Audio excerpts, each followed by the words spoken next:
We all want to feel peace in our lives. Peace in our choices, our beliefs, our relationships, and our environment. I've learned that this desired contentment is often found through holding on to less.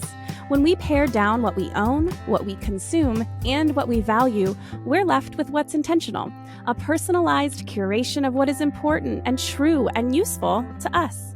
I'm Shannon Leyko, and you're listening to Paring Down, a podcast aimed at helping you declutter not only your home, but any area of your life that's overwhelming. Here, we're having interesting and honest conversations about the physical and mental clutter that drowns out what truly matters to each of us. And together, we'll learn how to pare it all down, not for the sake of perfection or becoming rigid, rather so we can move through life with less overwhelm and more joy, wisdom, and peace. Hi, you guys. Welcome back to Paring Down.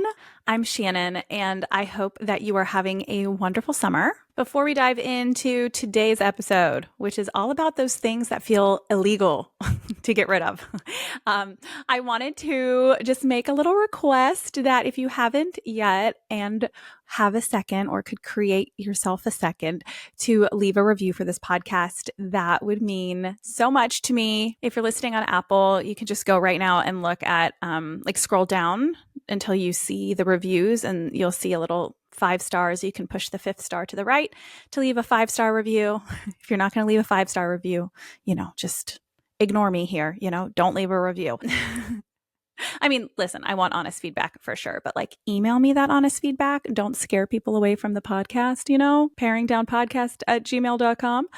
Anywho, bonus points if you scroll down just slightly below that in purple, it says write a review. If you could just leave maybe a sentence or two about why you like the podcast, it's just so helpful on the back end of getting new listeners to stop and try it out. And I just love making this for everyone. You all know how passionate I am about this podcast. I am not what I would consider a creator. I mean, technically I am, right? Because I create reels and I create things, but my true passion is this podcast and writing. I don't really have a desire to be a social media content creator. I do that kind of as a necessary evil. So I can hopefully get this podcast in front of more people and someday my book in front of more people. But the social media game isn't really my passion. This podcast is. And I just appreciate you all tuning in every single week. And that's why the reviews mean so much to me, because this is where I spend the majority of my energy and passion and time. It's certainly something that I love pouring my time into. I like to do all the research before my solo episodes and before the guest episodes to know what to ask them. I just think it's a really fun creative outlet. And of course, it's on a topic I'm highly passionate about. So I just appreciate you letting me do this as my job. I can't even believe it, honestly.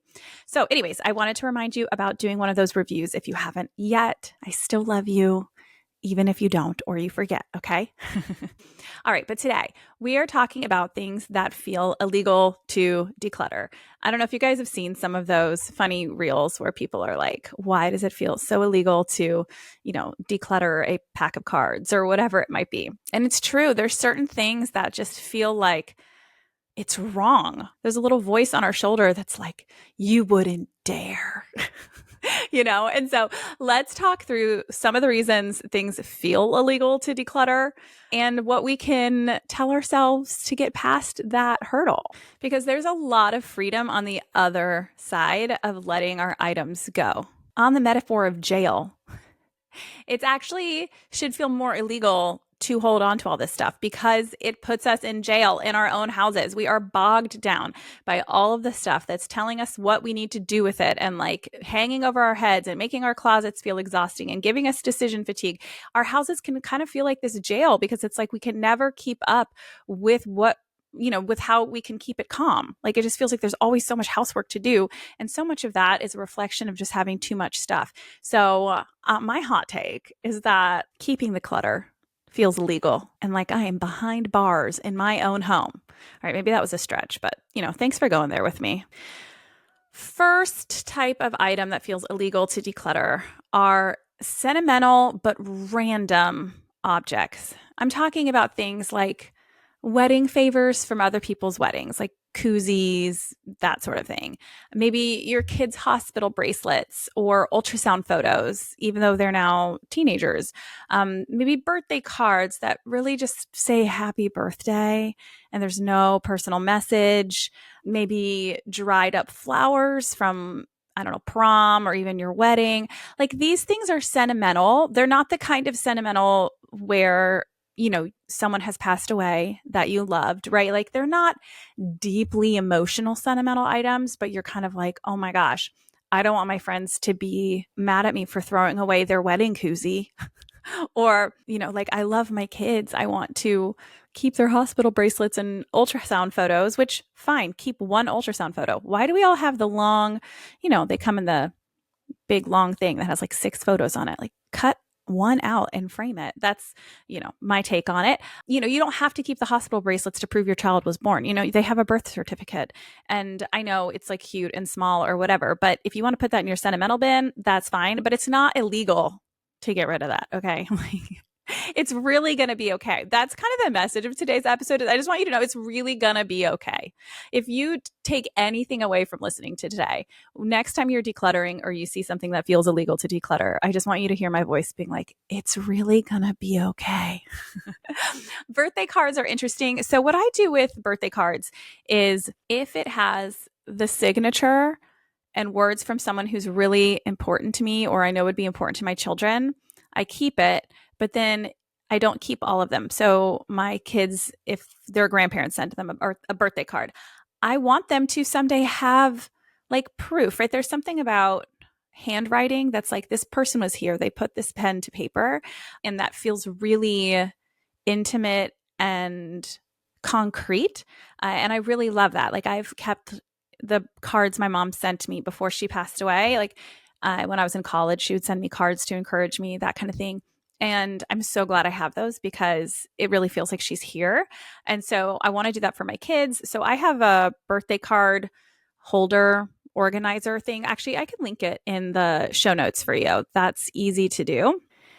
And the trick is I just don't keep all of them, So if a grandparent sends something to our kid, and I kept their birthday card from last year, I don't need to keep the one from this year if they haven't written something particularly special in it.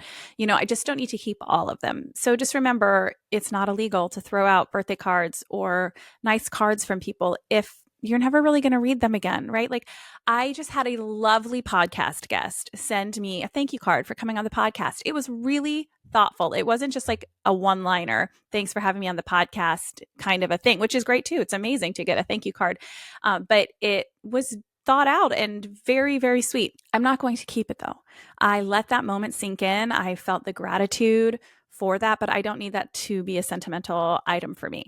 So if you feel like something is illegal to declutter because you have some sentimental attachment to it, but it's not like a deep emotional sentimental attachment, odds are you'll be better off parting with it so that it's not bogging down your space. Because I've said it once, I'll say it a million times. If you feel like you need to declutter and you want to live in a home with less stuff, you actually have to get rid of some stuff. You can't keep every what if item and every item that feels illegal to declutter and whatever, right? Like I always say, you can't tune into this podcast and just like think I'll have some magical answer where you can hold on to everything and also declutter. Like that's just, it's not going to work out. Oh, I wanted to share a story of mine actually that fits into this sentimental but random object category where, I didn't regret it. I have no regrets over decluttering it. And that was the vast majority of my horseback riding ribbons. It did feel a little illegal to declutter that, like any kind of trophy. I mean, even my pageant trophies. I won talent at Miss Virginia, or, when I was Miss Virginia Beach, you get a crown and a sash. And I had multiple because I was Miss Virginia Beach. I was Miss Greater Hampton Roads, and I won talent, the preliminary talent at Miss Virginia. I was in the top 5. So as like, what was I, 3rd runner up, you get, a plaque or a trophy or whatever. And then I did Miss New York. I won the talent portion at Miss New York. I was Miss Metropolitan. Was I Miss Metropolitan? Yeah, I think that was my title. Gosh, it's been a long time. And that's how I qualified for Miss New York. So that's a pageant thing, just so you know, like go to Miss Virginia, you have to win like a local, at least you used to, I don't know. Anyway, so I had all that, but like at the end of the day, I didn't need 5, 6 different sashes and crowns and all these different trophies, right? Like that just was unnecessary. So of course I have my Miss New York crown and sash. Like that was the biggest deal. I was Miss New York. And I have that nicely displayed in our guest room alongside, I think I kept one talent award plaque, like for winning that at the state level. And then I got rid of everything else. I think I gave some of my local crowns to like little girls who wanted a crown. I think I literally threw away some of my sashes that said Miss Virginia Beach or whatever it was. Not because I'm not proud of those moments, but just because I'm not going to keep all of it. It's unnecessary, though it definitely felt illegal to get rid of those things when I was doing it.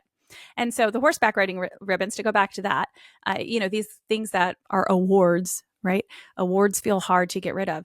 But I kept one of my first place ribbons. I was an equestrian growing up. I don't know if I've ever shared that on the podcast. That was my sport. So ever since 4th grade, I think, I have been riding or rode horses. I stopped in college and it was my passion. I was obsessed with it. It's interesting because growing up, people thought musical theater was my passion because I did that too and was good at it. But my true passion was horseback riding. That's where I wanted to be at all times. So my mom in the summer would drop me off at the barn at 6 a.m. before she'd go to work. And then she would pick me up after work at like 4:30 or 5. And there were like 12 of us whose parents would do this. And we were called the barn rats. And we would just, play around the barn all day, like ride our horses, take them on trail rides, take lessons. We'd help clean stalls and stuff just for fun because we were bored. Like it was the most magical thing in the world. And so horseback riding was a huge part of my life. And of course, I have some pictures of my horses, like the horse that we owned. Her name was Golden, or some other horses that I leased and did shows with. So I have some pictures, but having one of the ribbons is really cool. But I didn't need all the ribbons. It felt a little illegal to declutter those because I'd worked so hard and they represented something so important to me. But then I remembered it can be represented with just one. Just one ribbon represents that really exciting, wonderful time in my life alongside some pictures and, of course, my own personal memories. So I hope some of those examples spark some ideas of sentimental but random objects in your own life that feel illegal to declutter and allow you to know that, say it with me, it's really going to be okay. All right, the next little category here are inherited items that make you feel really guilty. This is when we're talking about grandma's china that you don't even really like, but it feels like you should keep it because it's part of your family history. Maybe a passed down Afghan that lives in the closet, trinkets and knickknacks from a relative's collection. And when they passed away, it was like, well, we can't get rid of, Aunt Susie's bird collection, These things, they feel really guilty. Or maybe it's a collection of yours in the past, something that your parents was like, it meant a lot to them. So in my head right now, I'm thinking of this glass animal collection that I've held on to for a long time. And I finally got rid of it maybe 6 months ago because I thought my daughter would really love it. Because when I was growing up, my mom had these glass animals for me and we would collect them. And I remember being on a road trip and we would, if there were glass animals at like a little shop or something along the way, like we'd always get one. And it was a special thing between my mom and me. And it meant a lot to her. I wish I knew why. Maybe it was just she thought it was a fun little thing to do with me as her daughter when I was really little. Or maybe she just really enjoyed glass animals. Or maybe it was from, I think some of them actually, now that I'm thinking about it, were from her childhood too. So she had glass animals and then kind of continued the collection with me. And that just isn't something that I've kept up with my daughter. Like I tried to show her the glass animal collection and it was fine and it was cool, but like she's not super into it. I'm not super into it. And it felt kind of illegal to declutter. Now, this could fall into that kind of sentimental item too, but it's really more like this inherited guilt where you're like, I should keep this tradition going, or I should hold on to this to preserve the family antiques or whatever. An example that I currently have and I'm currently kind of managing is my grandmother's silver. So my grandmother passed away, I don't know, maybe 5 or so years ago, maybe not quite 5.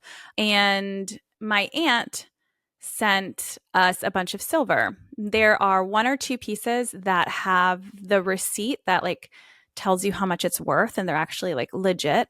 I forget what those receipts are called. Clearly, I am not an antiquer. The appraisal, maybe it's an appraisal. I think that's the right word for it. So I have those, but then I have these other ones that are like pretty tarnished and they're kind of cool, but we're never going to drink out of them. Like they're these big goblets or these big serving situations. And it really feels illegal to get rid of those. I'm like, isn't silver a thing, right? Like I've watched Downton Abbey. Like silver is a big deal, right? Well, maybe it was a big deal in 1912. Like, really? It's not something I need to hold on to. So I think before we move, I'm finally going to declutter pretty much all of it except for the ones that I have the appraisals for, because I still love my grandma and I don't need to feel guilty. She doesn't care. I mean, she's not here anymore. Like grandma's not in heaven being like, keep my silver. You know what I mean? Hopefully she's up there just like dancing around and like eating grapes. She loved grapes. And so, I just need to let it go. But there's this guilt associated with things that we inherit.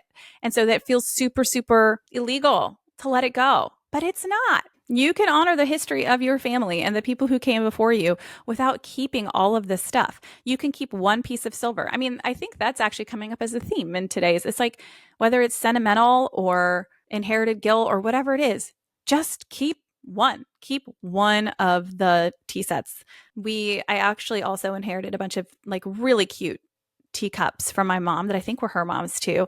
Like they weren't just all one set. They're all unique. They're all really cool, like different colors and designs, and they're just little teacups with one plate. And there was probably 25 of these different ones. And I loved them. They're so eclectic and cool. And they were awesome, but also took up a lot of space. And so I was like, what if I just keep like 3 of my absolute favorite ones? And now we have 3 of those, and I use them with my daughter for tea parties, and they still bring me a lot of joy. And I still feel really connected to my mom and grandma for having this awesome collection, but I didn't need to keep all of them. So if you have stuff like that in your house that feels illegal to get rid of because you feel really, really guilty that it was passed down to you, especially if the person's dead and gone, like, listen, sister, you can let it go. If you're afraid that your mom or whoever passed it down to you is going to be upset, I do believe that relationships are more important than decluttering, but also we can't just accept somebody throwing all their stuff at us that we don't want. There has to be a balance there. Like if she gives you a beautiful ring or a necklace and you're like, I'm not sure I'm ever going to wear this, but obviously it's meaningful to her, I would say hold on to that, at least until she's gone. That's respectful. But if she's like, here, take this chair and take this trinket that I got when I was on vacation when I was 15 and whatever, like there, you might have to set some boundaries there. But as a whole, anything that isn't of active use and bringing you active joy, but it's just been passed down to you, you can let it go if it's been sitting in a box or taking up too much space. All right. So the third category that feels illegal to declutter is stuff that is brand new. Hey guys, it's time for your ad break. Each week I like to say a huge thank you for your graciousness that these are part of the podcast. Here we go. The third category that feels illegal to declutter is stuff that is brand new. This is like unused planners and journals because I don't know about you guys, but why are those so tempting? Or we think like this year I'm going to be organized and you buy a brand new planner, even though you've never used a planner since high school when you were literally required to. Cute journals that you're like, someday I'm going to journal. I know I want to write, or I will take notes in this, somehow. Like that's really tough to declutter when they're like perfectly good and unused. Same thing for like, there are certain clothing that we think we should have in our closets that sometimes we just literally never wear. I noticed I never wear scarves. That's just not something I do. I lived in Alaska for 3 years and am back in Alaska. But when I lived in Ketchikan, I never, not once, wore a scarf. If I don't wear a scarf while living in Alaska, I'm not going to wear a scarf.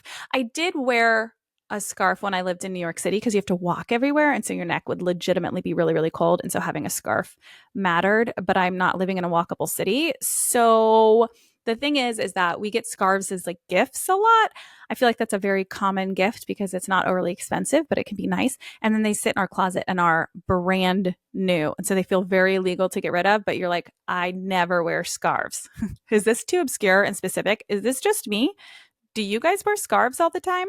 Okay, so those kinds of things, they feel illegal to get rid of. Maybe it's different accessories that still have tags on, or maybe they're not brand new, but you've only worn it like once or twice, so it's like in really good condition. Like even a kitchen appliance that works just fine, it's an Instant Pot or an air fryer, these kinds of things that you spent money on and they're in good condition, but you never use. So those feel really illegal to get rid of.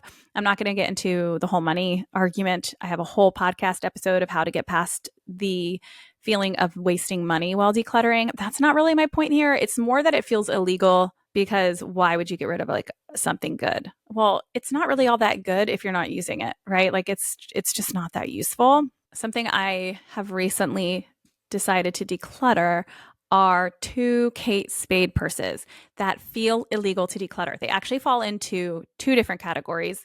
One is the category we're talking about after this is gifts that were given to you, a little different than things that you inherit. And then this category here, but it's brand new. Like I've used them once, maybe 2 times total. And one is like a perfectly lovely mid-size Kate Spade black leather purse, like so practical. It is not outrageous whatsoever. But the problem is I don't use purses. I have a leather backpack, and that is what I wear everywhere because I want my hands free at all times. I love the idea of keeping this black purse because maybe sometime in the future, I will be the kind of person who needs a nice black purse if I'm going to like a nice event. But I have a nice purse that I'm keeping that is more meaningful to me and it can match almost anything. It's actually made by my friend Kristen Page is her brand and they're custom made beautiful purses and mine has this kind of like gold metallic-y type top and then the bottom is this beautiful brown leather and like that really means a lot to me because it's made by somebody I know, supporting a small business. I just love the look of it. Like it's not boring, but it's really chic and like can go with anything. I don't need multiple purse options. I'm just not a purse gal. And so holding on to this very practical, beautiful Kate Spade purse doesn't make sense in my life. And then I have a second Kate Spade purse. Both of these were gifts from my husband, by the way. That's where the gifting thing comes in. And the other one is like a crossbody. It's kind of nicer, maybe something you would wear to a wedding. But whenever I go to a wedding, I've never worn it, right? Like I just bring my wristlet and put my phone maybe in my husband's pocket. Like it just hasn't been something I've used. So I need to let those go, but they kind of feel illegal too because they're name brand. And if you guys know me, I don't have anything that's name brand. I don't really care to, but since those are what I have that are name brand, I'm like, maybe I should keep these. And because they seem like they'd have practical use. They're brand new. So it's this brand new effect. And I just needed to declutter them. It was just time to realize that I was not going to get arrested for getting rid of those. And my husband was not going to divorce me. Thank goodness. So don't let the whole, but it's brand new, keep you from getting rid of something just because that makes it feel illegal to declutter. All right. The next category, like I mentioned, are gifts that someone gave you. A lot of times these are gifts you never even wanted in the first place, but you feel too bad to let go of them. Things come to mind. Well, the scarf is a good example too. So some of these, obviously, they go together and so they feel extra illegal to declutter. But some other examples might be like a little mug or a dish towel, especially the ones that say something quippy that people thought you would like. Because they're like, oh, you like brie cheese. Here's this funny dish towel that says something about brie. I do really like brie cheese though, but I like it in my belly, not on a dish towel. You know what I mean? Candles. Oh, this is a big one too. Like these are just these little gifts, these little gestures of I was thinking of you or maybe a gift exchange or whatever. They're very generic gifts, but they feel hard to get rid of because you know that someone thought of you. Another big one that falls into this category, I think, is jewelry that's just not your style. I had to tell my husband to stop buying me jewelry. He even knows my style. Frankly, it didn't have to do with that. I was just like, I never put on a different pair of earrings and I really never switch out my necklace. I don't need them. And I feel bad for him because his love language is gifts. Like he loves to give gifts and he's married to someone who does not want to receive them. So I try and give him some leeway or ideas. If I ever think of something that I want, because that's not very often, I always make sure to let him know. And he has a running list because he's like, tired of giving me stuff I don't want. And I'm really nice about it, by the way. I'm not like a jerk. And I'm like, I don't want this, But you guys know the Apple Watch story, right? In case you forgot, he gave me an Apple Watch 2 Christmases ago and it was past its return date. And I had to tell him in the moment, I said, thank you. I didn't want to ruin Christmas morning, but a day later he noticed I hadn't taken it out of the box and was like, oh my gosh, you don't want this, do you? And I was like, no, I really don't. And so we had to have a conversation about it and it was fine. I mean, obviously he was a little disappointed, but he also doesn't want me to pretend to like something just to stroke his ego. Like he actually genuinely wants to give me things that I will enjoy, and so that makes him a good gift giver. It's not about him. It's about me, right? As if we're giving a gift to someone, it should be about them, not about us. But I still feel really bad. But anyway, that's besides the point. The point is the jewelry can be another type of gift that you feel bad letting go of, but you're never going to wear. The biggest piece of advice I have here when you come across gifts that feel illegal to get rid of is to tell yourself, this gift was lovely. And I am so grateful that this person thought of me, but I'm ready to release it. And those two things can live in harmony together. You can say, I'm ready to release it, and I'm so grateful for it. Those two things are not mutually exclusive. And we think that they are a lot of the times, but they're just not. Also, unless it is your husband or you have a particularly overbearing in-law, like people will not know if you declutter the gift that they gave you. And that's a whole nother topic too, which if you haven't listened to that episode, I have one called the guilt and fear of decluttering gifts. And I will have that linked in the show notes because that goes into a much deeper dive of like how to have those kind of hard conversations and how to shift your mindset when it comes to not feeling guilty about letting go of gifts. But today we're just noting that these kinds of items can feel illegal to declutter. They are not, and it's really gonna be okay. Theme of the day. Last but not least is items that used to be relevant. This category kind of cracks me up because this is the one where like logically we know we should get rid of it because it's completely irrelevant, but it just feels illegal. So this is your random cord box. You're like, I know these go to something on this planet. Odds are that something's already in the landfill, but like it goes to something. Chargers from like 2009, your camera that you used to take out to the bars with you in 2008, anyone else? They probably don't even work. You are never going to get the pictures off of them that you think you're going to, but it feels so illegal to get rid of them. A funny one that like I came across is my Casio calculator. Do you guys remember those from high school? Oh man.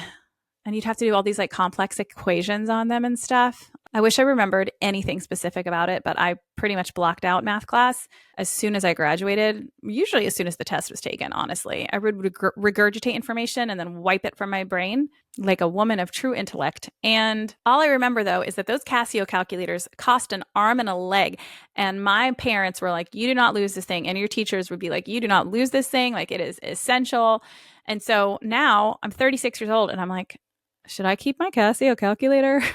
This feels illegal to get rid of, even though my iPhone can do everything. Also, I have not done a single complex equation since high school. Most of my math is like asking my phone what percentage of the year is like 3 months for whatever reason, like random things like that come up. I don't know.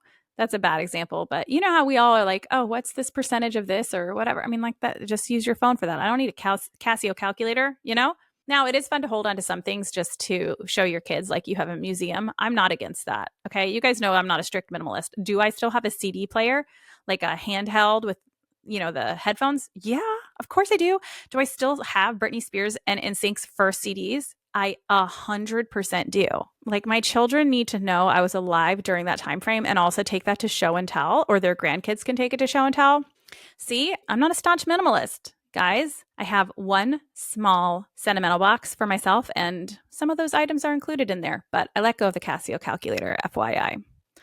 This used to be relevant items that feel illegal to declutter also includes manuals for appliances, especially appliances you no longer own, but also the appliances that you use every single day and don't need a manual for. You don't need a manual for your washing machine. You're like, what if it breaks?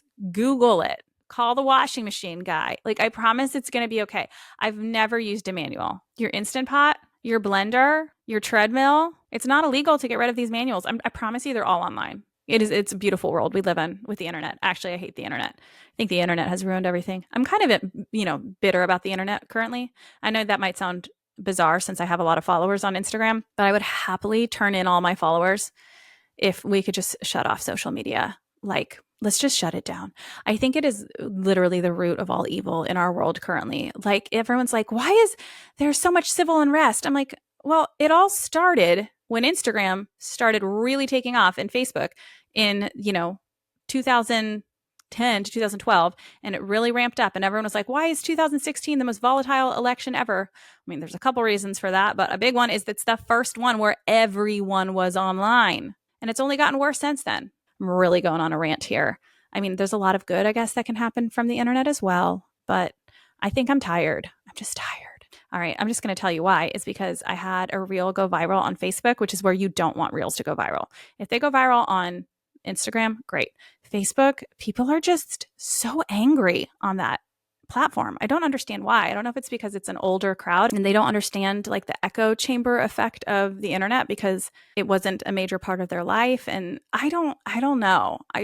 That theory is completely unsupported with any kind of research. All I know is that it's a really volatile place. And so I had a reel go viral there. And I usually don't look at all the comments, but like I'll check out one when I'm, tagged or whatever. And I'm like, oh, I'll open this comment and maybe reply to a few. And they're just angry for no reason. They're like angry that I don't have bar stools around my kitchen island. I'm like, are you okay? Like, do you really have that much time in your life that you're going to comment on the fact that someone you don't know doesn't have bar stools? Like, I don't know. And so now I'm angry at the internet. So I apologize. Maybe in a week, I'll be like, the internet's great. You can use it for so much good. So anyway, what I was going to say, though, is that the internet is useful if you want to look up how to work something. You don't need the manual. Wow. That was quite the jump I made, huh? All right. So other things that fall into this category are old work clothes. So it feels really illegal to get rid of a pencil skirt for some reason. At least it does to me. You're like, maybe I need to come off like I'm professional someday. I don't know. Maybe it's a survival, like an internal survival tactic that our bodies are like, you must keep this pencil skirt so people take you seriously. But it feels illegal. High heels, you're like, I need to be able to get dressed up. Do you ever get dressed up? I don't personally. If you do, that's great. Keep your heels. That's cool. But yeah, that's not a part of my life. Textbooks and lecture notes used to be relevant. They are not anymore unless you are a like actively working doctor or like you actively reference them. But this one's hard for my husband. So he's an engineer. He has his master's in mechanical engineering and he's a naval engineer for the Coast Guard. And so he has some of these reference books, but he never references them. And so I'm like, honey, are you sure you need them? Right? Because I don't really promote decluttering your partner's things for them. But I know it's hard. I get it. I think it feels illegal for him to get rid of those things or lecture notes from when he, was in grad school. He is not alone. For me, it feels illegal sometimes to get rid of church notes. So I take notes at church every Sunday. And so it feels like it's like blasphemy to throw away a notebook full of sermon notes, right? But realistically, I was not going back and reading them. Like those notes served their purpose in the moment, that they kept me focused and hopefully helped me retain that information throughout the week and all of the foundation that I have in my heart for God. I'm sure a lot of it comes from those notes, but I don't need to remember them specifically in order to have gleaned the knowledge that still lives within me right now.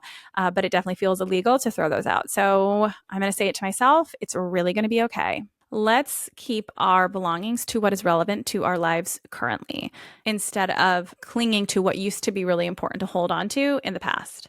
All right, this week's episode is pretty short and sweet, so I hope that this helps you as you go through your belongings and feel like it's illegal to get rid of certain things, that you'll just hear my voice saying it's really going to be okay, that you can remember you're not a bad person for decluttering the things that once mattered, for decluttering things that were passed down to you, that were gifts, that are brand new. You are doing yourself such a huge favor by getting rid of those items, living in a more minimal home that isn't overwhelming, that isn't cluttered, that gives you more peace and tranquility and releases you from all of the housework and all of the stress. Remember, it's more illegal to live inside of a cluttered home because it's like you're behind bars than it is to get rid of the stuff that just isn't serving you. Next week's episode is a pretty heavy topic. I'm excited for you to come back and listen to it, especially parents. This one is for you. I'm talking to Kristen Jensen of Defend Young Minds, and we're talking about how to parent children in a world that has so much X-rated content. So this isn't about necessarily decluttering your home, but it's more one of my episodes that's focused on intentional living. Because when we get rid of all the stuff that doesn't matter, we can focus on the things that do. And one of the things that's so important to focus on as parents and not get distracted by keeping up with the Joneses, making sure your kid has the next coolest piece of tech, how cute are their clothes, like all the stuff. No, we know as parents that the most important thing is raising our kids to be good humans and protecting them from things they can't protect themselves from. And so that's what next week's episode is all about. It's parenting in a world with X-rated content.